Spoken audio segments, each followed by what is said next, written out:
ایک شخص نے نبی کریم صلی اللہ علیہ وآلہ وسلم سے رات میں نماز کے متعلق معلوم کیا تو آپ صلی اللہ علیہ وآلہ وسلم نے فرمایا کہ رات کی نماز 2 رکعت ہے، پھر جب کوئی صبح ہو جانے سے ڈرے تو 1 رکعت پڑھ لے، وہ اس کی ساری نماز کو طاق بنا دے گی۔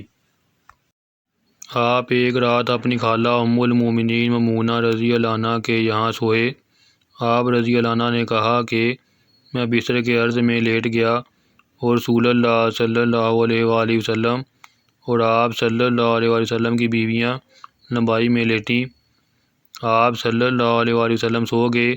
جب آدھی رات گزر گئی یا اس کے لگ بھگ تو آپ صلی اللہ علیہ وآلہ وسلم بیدار ہوئے۔ نیند کے اثر کو چہرہ مبارک پر ہاتھ پھیر کر آپ نے دور کیا۔ اس کے بعد آل عمران کی 10 آیتیں پڑھیں۔ پھر ایک پرانی مشک پانی کی بھری ہوئی لٹک رہی تھی۔ آپ صلی اللہ علیہ وآلہ وسلم اس کے پاس گئے اور اچھی طرح وضو کیا اور نماز کے لیے کھڑے ہو گئے۔ میں نے بھی ایسا ہی کیا۔ آپ صلی اللہ علیہ وآلہ وسلم پیار سے اپنا داہنا ہاتھ میرے سر رکھ کر اور میرا کان پکڑ کر اسے ملنے لگے۔